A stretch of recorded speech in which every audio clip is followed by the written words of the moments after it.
Tonight we embark upon the case of the poisoned palate, a mystery that draws Holmes and Watson across the Channel to Paris, where the world of art is as perilous as any London alley. Now settle in and let the mystery unfold. Chapter 1: A Summons to Paris. It was in the early spring of 1894 that an occurrence of a most unusual nature drew Sherlock Holmes and myself across the Channel to the city of Paris.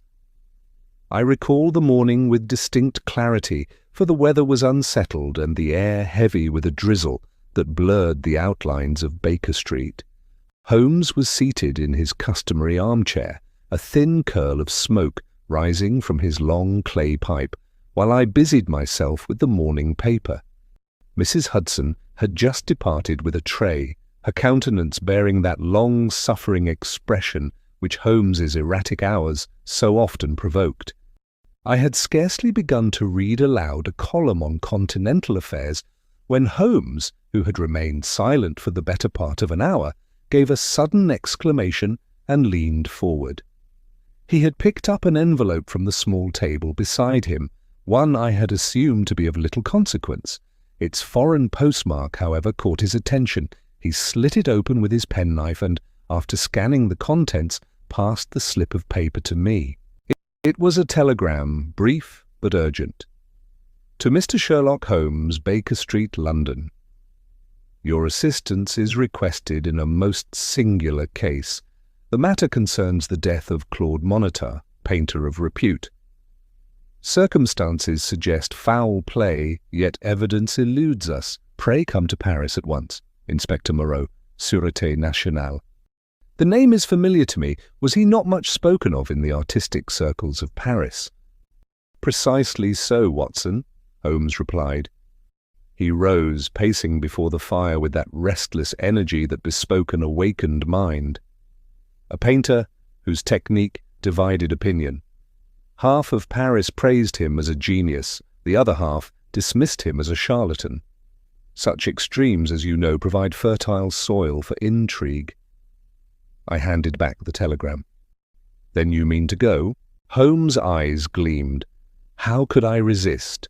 Here we have an artist dead under suspicious circumstances, a French inspector whose pride no doubt bristles at summoning outside aid, and a city whose shadows have concealed more than one curious crime. The case promises both difficulty and interest, the two conditions which most appeal to me. Before I could frame a reply, a knock at the door heralded the arrival of Inspector Lestrade of Scotland Yard. He entered briskly, hat in hand, his sharp features betraying surprise at seeing Holmes already engaged. "Good morning, Mr. Holmes, Dr. Watson. I had intended to consult you on a matter in Kensington, but it appears you are otherwise occupied." Holmes waved the telegram lightly. "Paris calls, Lestrade. A summons of such gravity that I must postpone any domestic trifles." Lestrade sniffed. "The French, eh? I should think they would be loath to admit they require help from this side of the Channel." Holmes smiled faintly. "Their reluctance renders the summons all the more significant. Still, I must decline your Kensington affair. You will acquit yourself admirably, I am sure." With a curt nod, Lestrade withdrew, leaving Holmes to turn his attention once more to me. "You perceive the urgency, Watson. Pack your medical kit and whatever notes you wish to keep. The night boat to Calais departs at 9, and I would not miss it." Thus it was that scarcely 12 hours later we found ourselves bound for the continent. The sea air was bracing, and as the vessel cut its way across the Channel, I observed my companion's features, sharp and eager beneath the brim of his travelling hat. "Do you anticipate danger, Holmes?" I asked, recalling the dark undercurrents that so often accompanied his cases. "Danger." He allowed himself the shadow of a smile. "It is the very pigment with which fate paints her most compelling canvases.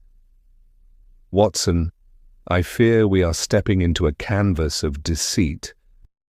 Chapter 2: The Studio of Death. It was near midday when Holmes and I at last reached the quarter of Montmartre. The journey from the Gare du Nord had carried us through a bustling city in which gaiety and poverty seemed to jostle side by side. The hill of Montmartre, crowned by windmills and crisscrossed with narrow streets, held the atmosphere of a village, yet one teeming with artists, musicians, and all the bohemian spirit for which Paris is famed.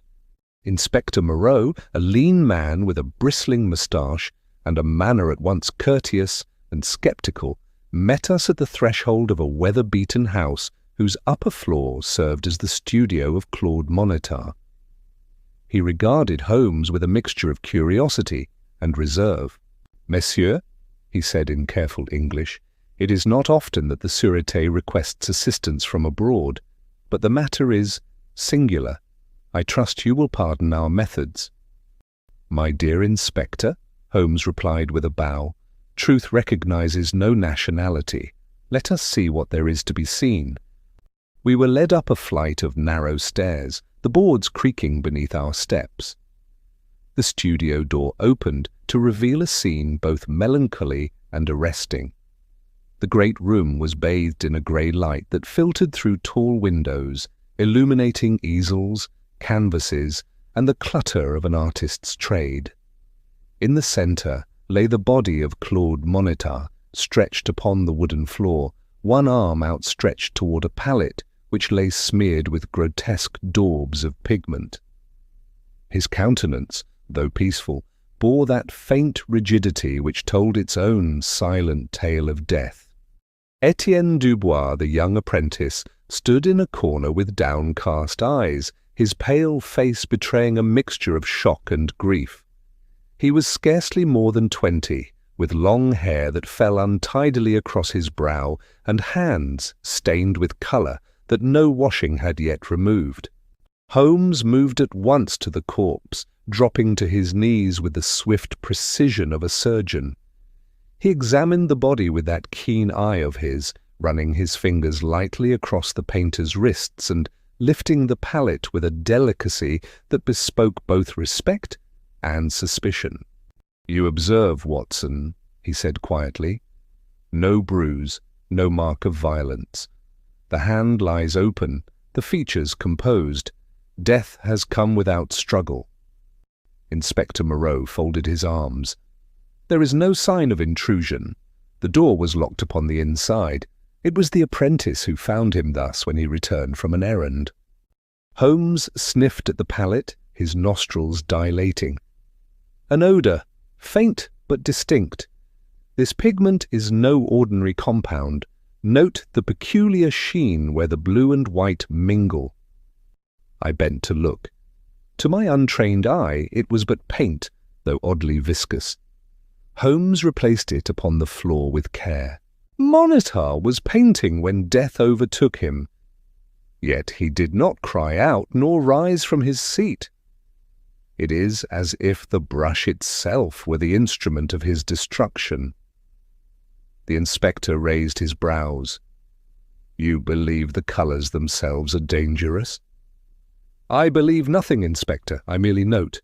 Belief is for the artist. Deduction is for the detective." Holmes then moved about the room, glancing swiftly at canvases propped against the walls, unfinished landscapes, portraits with half-formed features, studies of light upon water. He paused before one, a woman's likeness, delicately rendered, and tapped his finger upon the wet paint. "Yesterday's work," he murmured. "Yet the brushes have not been cleaned. Tell me, Monsieur Dubois," he said, "when did you last see your master alive?" The young man started, his voice breaking as he spoke. "This morning, monsieur. He was in good spirits, planning to finish his new canvas. He sent me to fetch supplies from the colourman. When I returned—" His voice faltered, and he gestured helplessly toward the lifeless form. Holmes studied him keenly. "And the door was locked?" "Yes, monsieur. I used my key. It was as you see." Holmes' gaze lingered upon him for a moment longer. Then he turned away, crouching once more beside the palette. He drew out his lens and peered intently at the surface, though what detail he observed he did not disclose. Inspector Moreau gave a short laugh. "You see, monsieur, the case is simple. The painter has suffered some seizure, an accident of nature. Paris whispers of poison, but I find no evidence of it." Holmes replaced his lens and rose. "Whispers, Inspector, are often more instructive than silence. The dead man cannot speak, but his colours may yet tell us their story." We departed the studio a short time later, the figure of young Dubois still leaning against the wall, his hands trembling. As we descended the stairs, I could not but glance back at him. "Holmes," I whispered, "the boy's distress, do you think he could in any way be implicated?" Holmes adjusted his coat and gave me a fleeting look. "Watson, emotion may cloud judgment, but it can also conceal truth. Let us keep an open mind." Chapter 3. The Apprentice's Alibi. The shadows of late afternoon stretched across the cobbled streets of Montmartre as Holmes and I made our way to a modest establishment that bore the painted sign Café Dubois. Inspector Moreau had departed upon some official errand, leaving us free to pursue our inquiries in our own manner. It was Holmes's suggestion that we call upon the mother of young Etienne Dubois, whose pale countenance in the studio had impressed me with an air of sincerity, though Holmes had made no comment beyond his usual cryptic mutterings. The café stood upon a corner, frequented by artists and their hangers-on. A handful of patrons lingered at small tables, their pipes sending wreaths of smoke to mingle with the smell of coffee and freshly baked bread. Behind the counter stood a stout woman in widow's black, her dark eyes watchful but not unkind. She greeted us in halting English when Holmes introduced himself. "Ah, you are the gentleman who come from Londres. My boy has told me. Please, sit. He's much distraught." At her beckoning, Etienne emerged from a back room, clutching a portfolio of sketches against his breast. The lad's hands still bore the faint stains of colour, though he had attempted to wash them clean. His nervous manner reminded me of a medical student before his first examination. Holmes wasted little time in polite preliminaries. "Monsieur Dubois," he began in his precise tones, "you were the last to see Claude Monitor alive. You must therefore help us to reconstruct his final hours." The young man's voice was low but steady. "This morning, my master gave me a list of colours and brushes to fetch." He was cheerful, speaking of a new canvas that would surpass all his former works. I went to the colourman in the Rue Lepic, then to the park, to sketch while the light was good. When I returned, he broke off, his eyes filling with fresh sorrow. Holmes' gaze was fixed upon him, sharp and unyielding. "At what hour did you return to the studio?" "It was past noon, monsieur, perhaps 12:30. "And during the interval?" "You say you were sketching. Can anyone attest to this?" Etienne glanced at his mother, who stepped forward with firm dignity. "Yes, monsieur. My son came here with his purchases and showed me a drawing he had begun in the park. He drank a cup of coffee before returning to the studio. He was no more than half an hour absent from me." Holmes inclined his head slightly. "Your testimony is of value, madame, but I must see this drawing." The young man hesitated before handing over a loose sheet from his portfolio. It was a quick but skillful study of trees and benches, with 2 or 3 figures sketched in outline. Holmes examined it minutely, his lens glinting in the lamplight.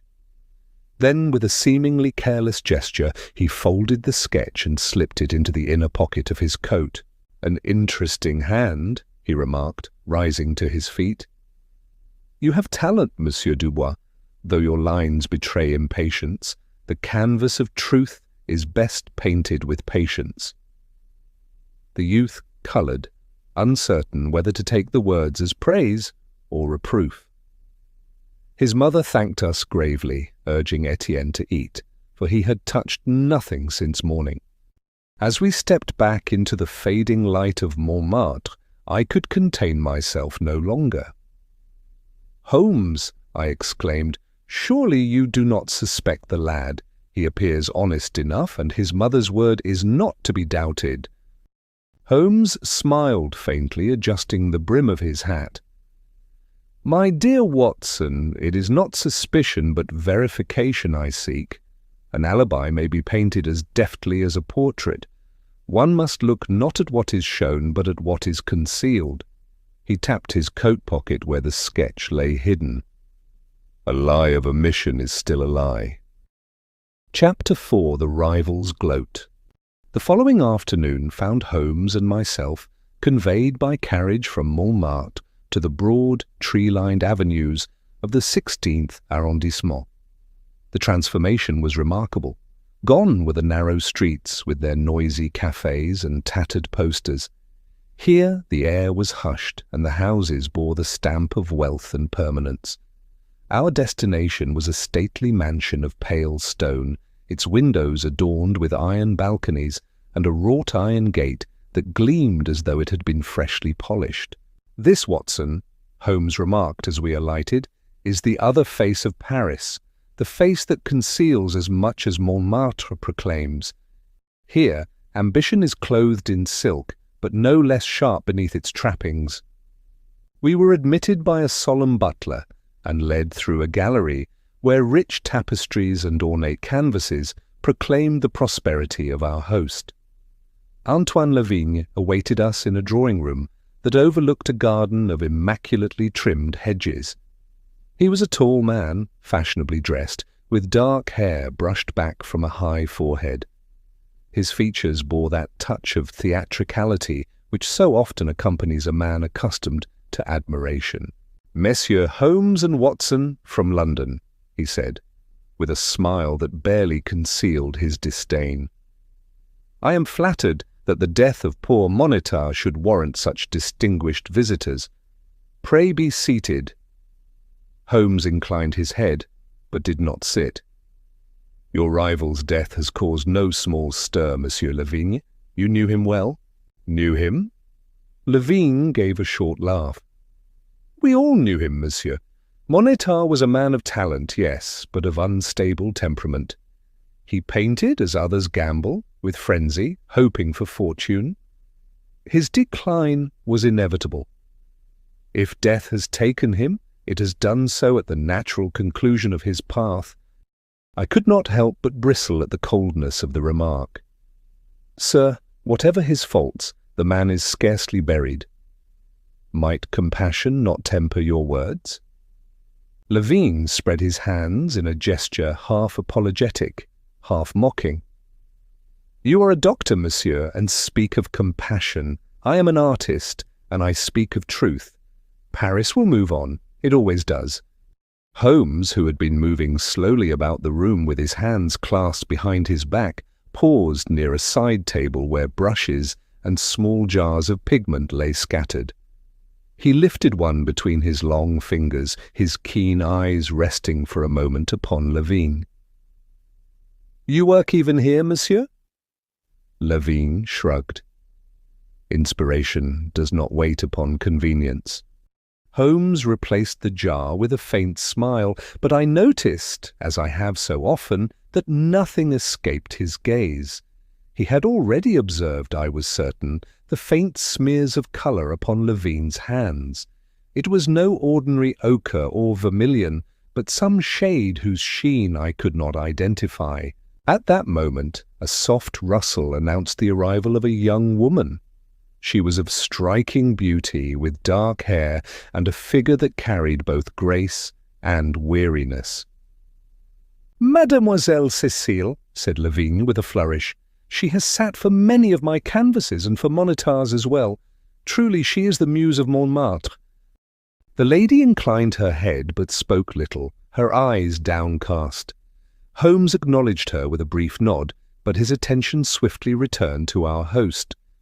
Our conversation lingered for some minutes longer, Lavigne alternating between boastful anecdotes of his own triumphs and disparagement of his deceased rival.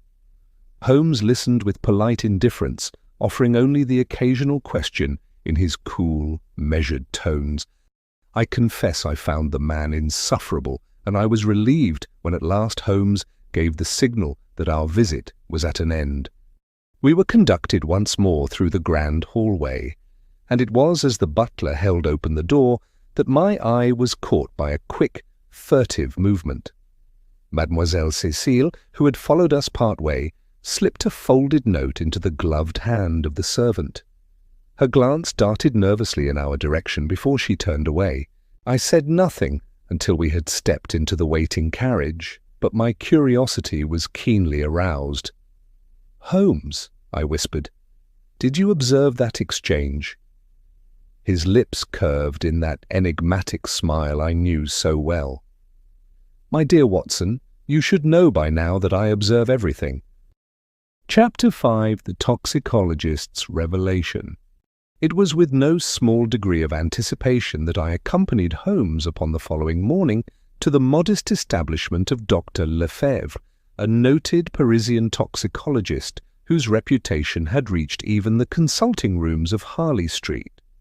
The laboratory was situated in a quiet quarter near the Jardin des Plantes, its façade unassuming, but within the air was redolent of spirits, varnishes, and a dozen pungent substances of curious extraction. Dr. Lefebvre himself, a wiry man with an aquiline nose and spectacles that glittered in the lamplight, received us with a courteous bow. His hands, long and delicate, were stained here and there with the tell-tale traces of his profession. "You come from the Hôtel du Nord, I think?" he said, his accent betraying the faintest trace of his Gascon origins. "The affair of Monsieur Monitar has already reached the boulevards, but I presume, Monsieur Holmes, that you come not for gossip, but for knowledge." "Quite so," replied Holmes briskly.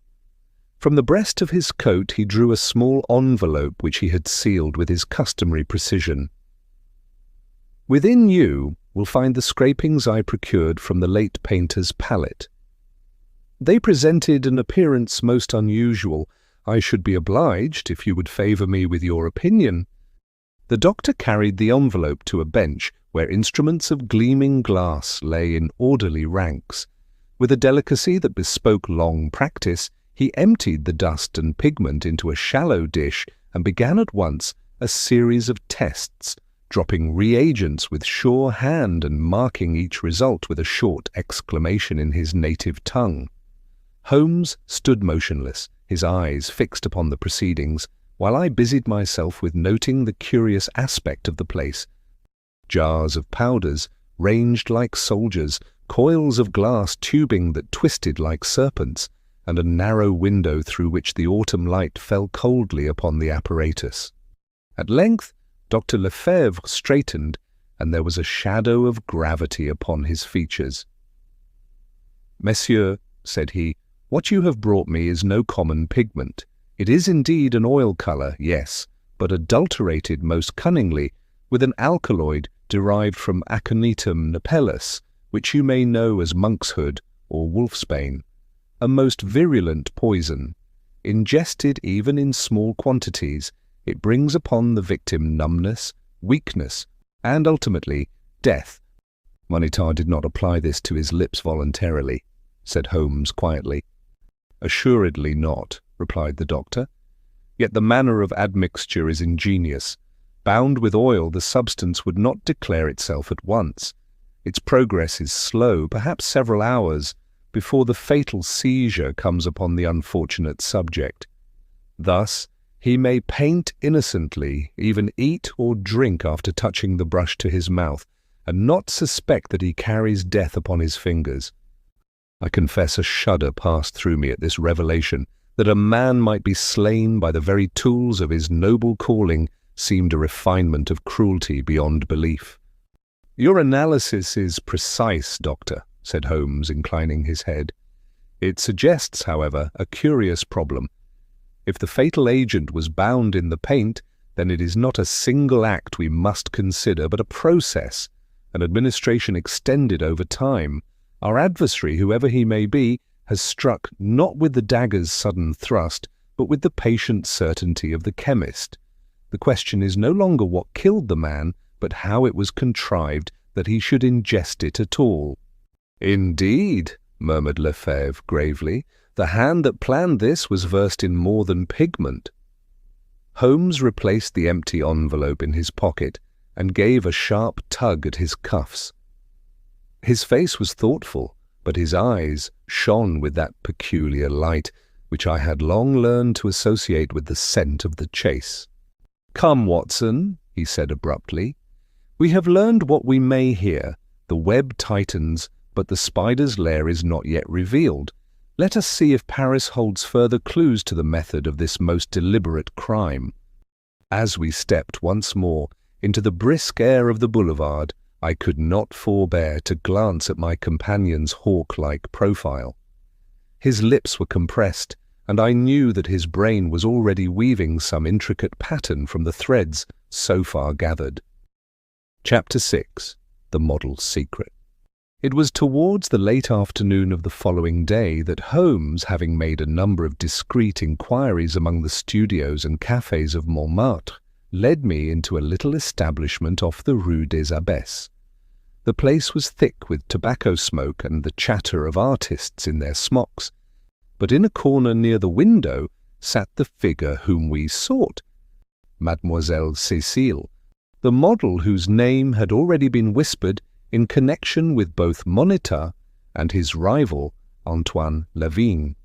She was a woman of striking beauty, her dark hair coiled low, and her eyes quick with the watchful brightness of one long accustomed to being both admired and envied. She greeted Holmes with a mixture of caution and curiosity, her manner betraying that she had little wish to be seen conversing with us in so public a place. "You pursue strange inquiries, Monsieur Holmes," she said in lightly accented English, though the words were directed chiefly at me, as if to avoid his searching gaze. "But if it is of Monsieur Moniteur you would speak, I will tell you this much." Yes, I posed for him, and for Lavigne as well. In Montmartre, a model must not be choosy. Work is work, and bread must be bought. Her voice trembled ever so slightly at the mention of Moniteur's name, and I perceived that whatever her outward indifference, the dead painter had not been without some hold upon her regard. Holmes leaned forward, his fingers steepled. "You are candid, mademoiselle, and candour is the first step to truth. Pray, enlighten me on this point. Did you observe aught in the relations between these two gentlemen? For though rivals they were, rivals may bear each other with civility or with malice." A faint, sardonic smile touched her lips. "Lavigne bore no civility, I assure you. He was ever mocking Moniteur. He said his touch grew feeble, his eye uncertain. Above all, he ridiculed the master's fascination with a certain shade of blue. Moniteur and his blue." So Lavigne would laugh. He declared it was childish to return again and again to the same colour, as though the world contained nothing else of worth. But Moniteur, he would not listen. He said it was the colour of eternity. Holmes's expression did not change, yet I, who knew him well, observed the sudden brightness in his eyes, like the quick flash of steel beneath a cloak. He inclined his head gravely. "Your testimony is of value, mademoiselle," said he, "and you will do well to say nothing of this conversation, either to Lavigne or to his household. Silence is your best safeguard." The girl cast a wary glance around the café, where a group of young men in paint-smeared coats were laughing over their absinthe. She lowered her voice. "You are right, monsieur. These rivalries are sharper than you English can imagine. They live for colour, these men, and sometimes, I think, they would kill for it." Holmes rose at once, throwing a few coins upon the table. "Come, Watson, we have intruded long enough upon mademoiselle's patience." We made our way back into the bustling street, where the cries of flower sellers mingled with the clatter of hoofs upon the cobbles. Holmes walked in silence, his gaze fixed upon the distance, as though he saw some prospect invisible to all others. Then suddenly he quickened his step, and his hand came down sharply upon my arm. "Do you not perceive it? The blue, the mockery, the pigment! By heavens, the matter begins to assume a very different aspect." I looked at him in astonishment, but he would say no more. His eyes gleamed with that peculiar light which heralded the unravelling of a mystery, and I knew that some hidden clue, hitherto but a faint suggestion, had now revealed itself in unmistakable form. Chapter 7. The Forged Masterpiece. On the following morning, Holmes roused me with his customary abruptness.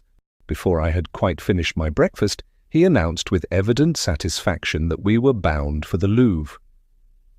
His eyes had that restless gleam which I had come to associate with the scent of game in full flight. "Come, Watson," said he, thrusting his hat upon his head, "the true theatre of this drama lies not in the garrets of Montmartre, but upon the walls of the greatest gallery in Europe.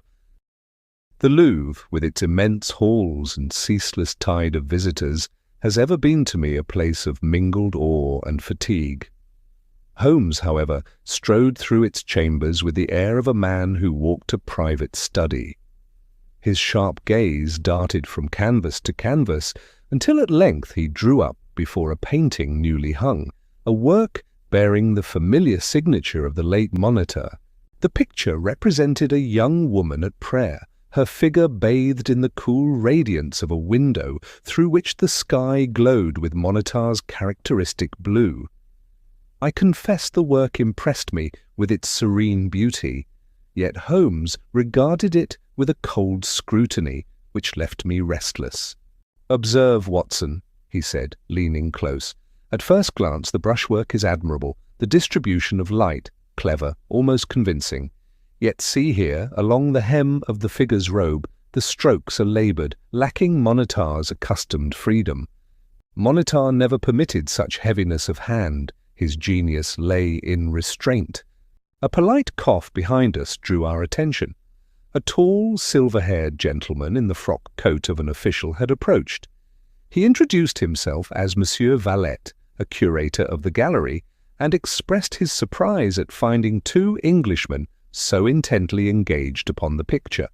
"Sir," said Holmes gravely, "I fear you labour under a misapprehension. This canvas is not the work of Monitor." The curator's face paled. "Not Monitor? Impossible. It was acquired but a fortnight ago and at a handsome price." "The signature—" "Is forged," Holmes interrupted. "The pigments are recent, the varnish uneven, and the hand— the hand betrays itself. Your treasure, monsieur, is a counterfeit." The poor curator was visibly shaken. He examined the painting anew, his lips trembling as though he wished to protest, but could not find the words. Holmes, meanwhile, bent closer, his gaze fixed upon a narrow streak of colour near the window. "There, Watson, the same unnatural shade of blue of which we heard yesterday. It is the colour of artifice, not of nature. Its presence here convicts the painter as surely as a fingerprint." Monsieur Valette turned towards us in despair. "But who would dare such a sacrilege?" Holmes straightened, his expression unreadable. "That, sir, is the question we must answer. But rest assured, the truth will not remain concealed." As we quitted the gallery, Holmes walked in uncharacteristic silence, his brows drawn low. At length, in the shadow of the great court, he spoke in a tone of cold certainty. "Levine's greed has blinded him," he murmured, half to himself. But to what end? Chapter 8. The Butler's Confession. It was on a grey and lowering afternoon that Holmes and I once more found ourselves at the gates of Levine's mansion in the fashionable quarter of the 16th arrondissement. The house, with its tall windows and ornate balconies, seemed to frown upon the narrow street below. We were admitted after some delay, not to the presence of Levine himself, but to that of his butler, a lean and anxious fellow whose furtive eyes betrayed a troubled conscience. Holmes regarded the man with that cool, penetrating glance which seemed to strip away all pretense. "You know, my good fellow," said he without preamble, "that the death of Monitar was no accident of failing health, but the direct result of poison cunningly introduced into his pigments." The butler started and half raised a hand as though to deny it, but Holmes silenced him with a gesture. It is useless to dissemble. The pigment was placed in Monitar's studio by another hand than his own, and I have traced that hand to you. The man sank into a chair, his face ashen. For a moment he pressed his knuckles against his temples, as if to summon courage. Then, in a low and broken voice, he spoke. "It is true, monsieur, I placed the colour there, but I did so under orders. My master, Monsieur Lavigne, bade me carry a vial to Monitar's studio and mingle it with the paints upon his palette. He said it would cause no lasting harm, only an indisposition, a weakness of hand and eye. He swore it would but expose Monitar's decline, so that the world should see what he was unfit to conceal." The butler's voice faltered. He stared at the carpet as though unable to meet Holmes's eye. "I swear to you, monsieur, I did not know it was death I carried. I thought it but some petty trick, cruel perhaps, but not fatal. I never would have obeyed had I known." Holmes listened with folded arms, his expression impassive. Only the narrowing of his eyes betrayed the current of thought passing through that singular mind. "You say Lavigne spoke of weakness and decline?" he asked softly. "That his aim was to discredit, not destroy?" The butler nodded eagerly, as if seizing upon the chance of absolution. "Yes, monsieur, yes. That was his word to me. He never wished for blood upon his hands. I am but a servant." I obeyed. Holmes bent suddenly, his gaze boring into the trembling man. "And yet consider, Watson," he said. "The substance was monkshood, a toxin of infamous potency. It does not weaken alone, it kills, slowly, inexorably. No man who had once studied its properties could mistake its nature. Lavigne is no ignoramus in matters of art and chemistry. He knew very well what he set in motion." The butler gave a strangled cry, but Holmes silenced him with a cold gesture. "Spare your protests. There is a lie here, and not yours alone. The truth of Lavigne's intent must be dragged into the light, and I mean to drag it." As we left the mansion, the air heavy with impending rain, I glanced at Holmes's grim countenance. His lips were compressed, his eyes hard with purpose. "You do not credit the fellow's story?" I asked. Holmes's reply was short, yet it rang with finality. "No, Watson, the man shields his master, but mark me well, the shield is cracking." Chapter 9. The Apprentice's Secret. The following afternoon found us once more within the shadowed precincts of Monitar's studio. The shutters had been drawn back, and the wan light of a September sky filtered through the dusty panes, illuminating the unfinished canvases which stood about the room like mute accusers. The odour of oil and turpentine still lingered, mingled with a faint, sickly taint which recalled the substance we now knew to be poison. Etienne Dubois was there, seated upon a stool, his youthful figure bent in dejection. His hands, ink-stained and restless, toyed nervously with a stick of charcoal. The boy started as we entered, his eyes widening with something between fear and despair. Holmes advanced without ceremony, and from the inner pocket of his coat withdrew the folded sheet which he had so casually pocketed at the Café Dubois. With a swift movement he spread it upon the workbench. "You recognize this, I presume?" The lad's face flushed scarlet. It was, indeed, a deftly executed sketch, no idle doodle, but a studied rendering of a grand façade with wrought-iron balconies and sculpted pediments. I myself had recognized it instantly when Holmes first showed it to me, though I had not remarked upon it at the time. It was unmistakably Lavigne's mansion in the 16th arrondissement. Etienne faltered. It is only a drawing, monsieur. I sketch buildings as others sketch flowers. It is nothing." Holmes's eyes gleamed with that merciless clarity which no man could long withstand. He tapped the paper with a forefinger. "Do not insult my intelligence, boy. This is no idle fancy. It was drawn from memory, not imagination, and it betrays a familiarity with the interior arrangements which no casual passer-by could possess. You have been within those walls, and not once only." The lad's lips trembled, his charcoal snapped between his fingers, and with a low cry he buried his face in his hands. "It is true," he sobbed. "I have been there, but I swear to you, Dr. Watson, I never wished Monsieur Monitor harm. He was good to me, kinder than any man since my father's death. I loved him as a master and as a friend." "Then why, in heaven's name," I demanded, "should you consort with his rival?" Holmes raised a hand to still my outburst. His voice, though stern, was not unkind. "Tell us all, Etienne. Conceal nothing, for concealment now is ruin." Through broken words and many pauses the truth came forth. Levine, it seemed, had discovered a youthful folly in the apprentice's past, a debt owed, a promise rashly made, and a letter which, if revealed, would bring shame upon Madame Dubois and ruin upon her modest café. With this knowledge, the rival painter had ensnared the boy. He had compelled him to steal sketches from Monitor's portfolio, to convey copies of unfinished compositions, and to report upon his master's methods. "I did as he bade me," Etienne whispered, "but only because I feared for my mother. He threatened us both. Never would I have tampered with the paints or harmed my master's work.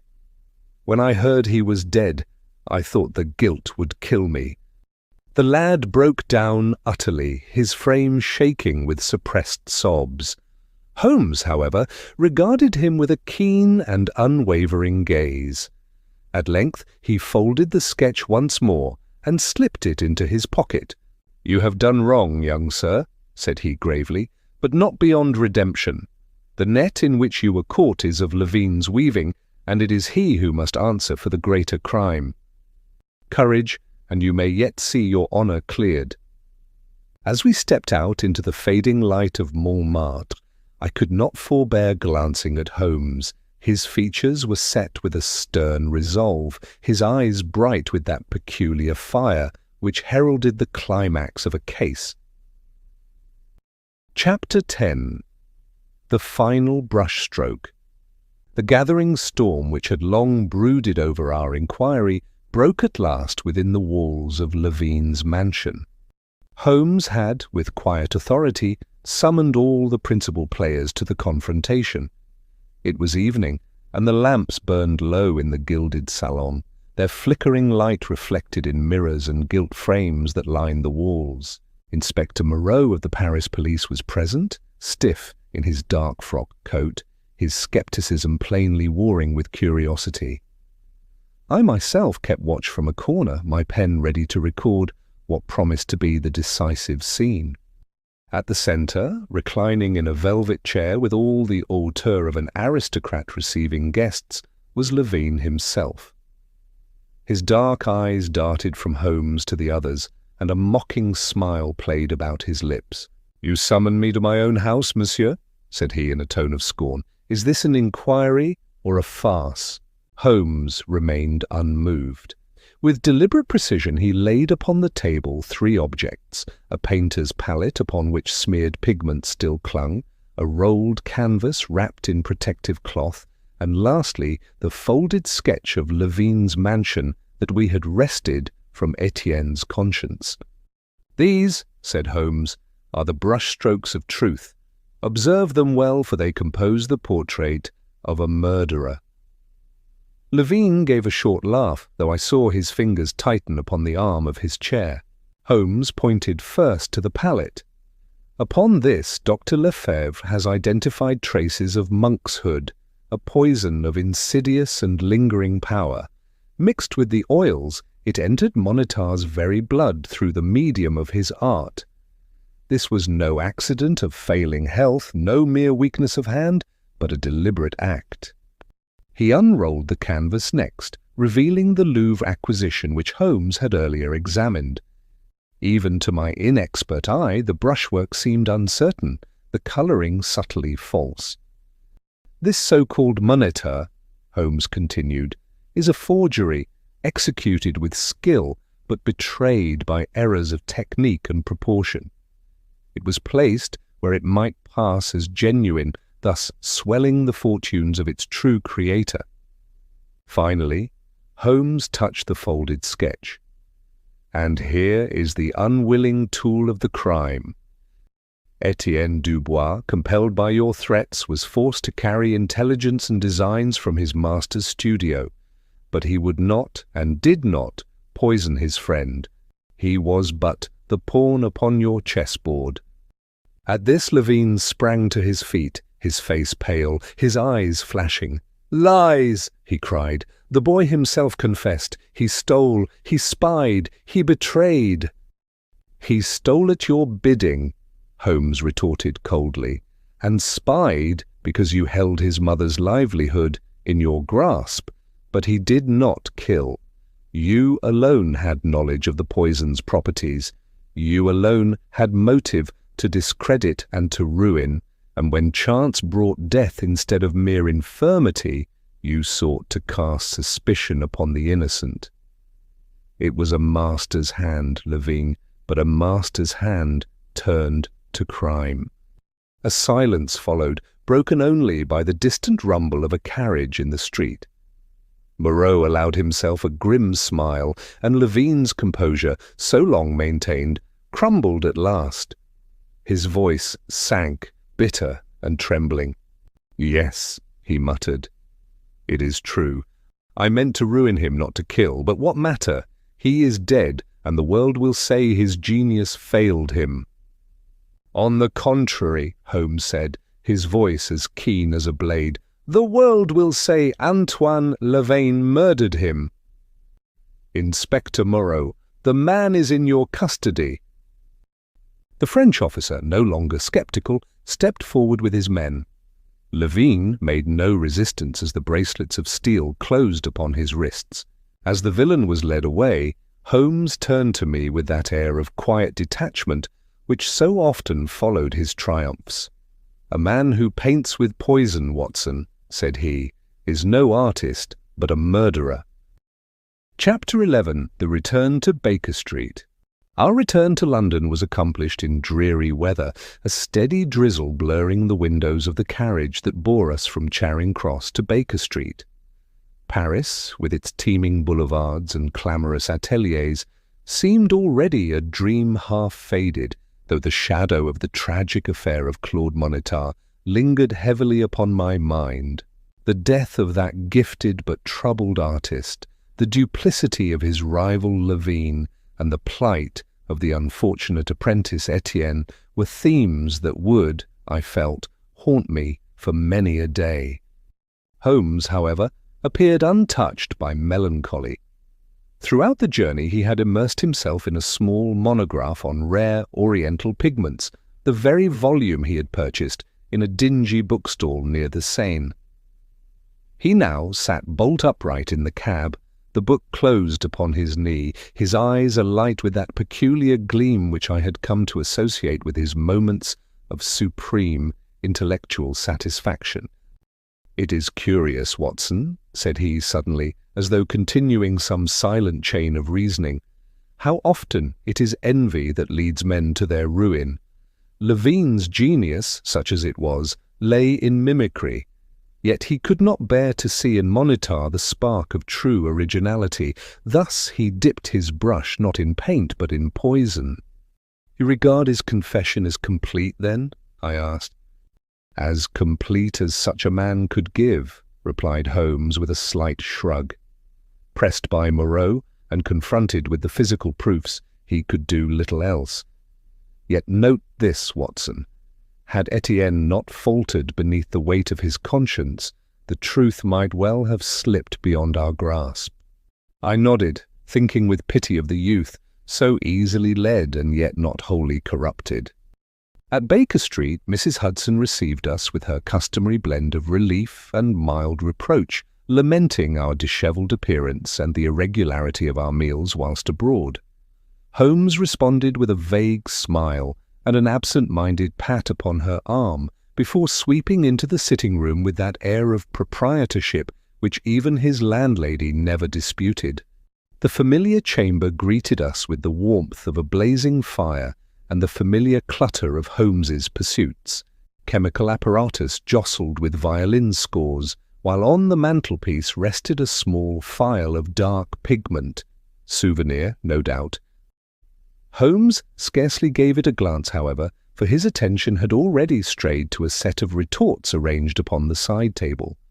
With a murmur of satisfaction, he drew on his dressing gown, struck a match, and set about heating some mysterious concoction.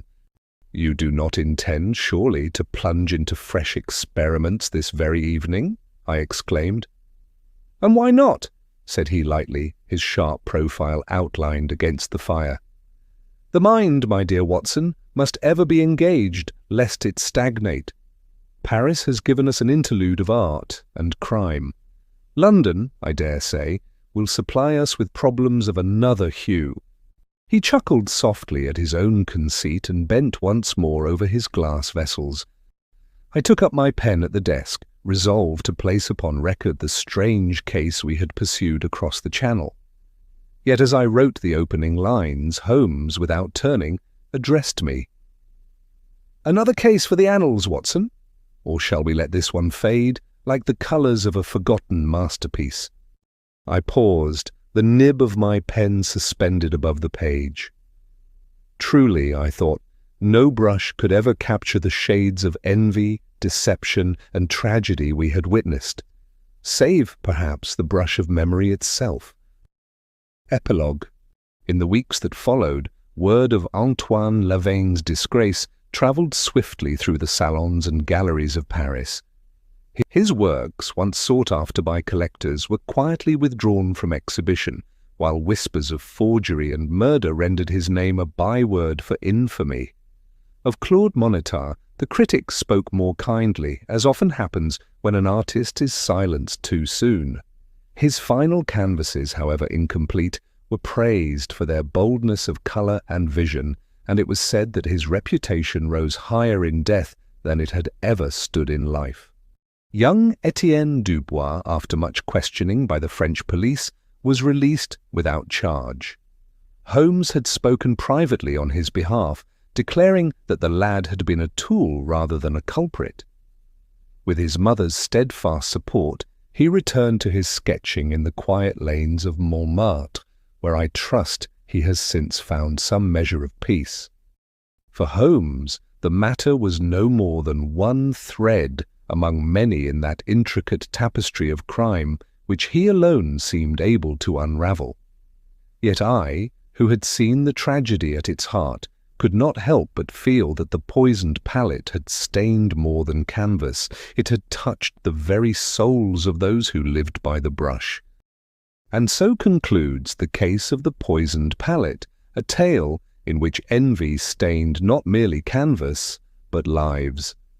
In the bohemian cafes and glittering galleries of Paris, Holmes uncovered that behind every masterpiece may lurk the shadow of ambition, and behind ambition the hand of murder.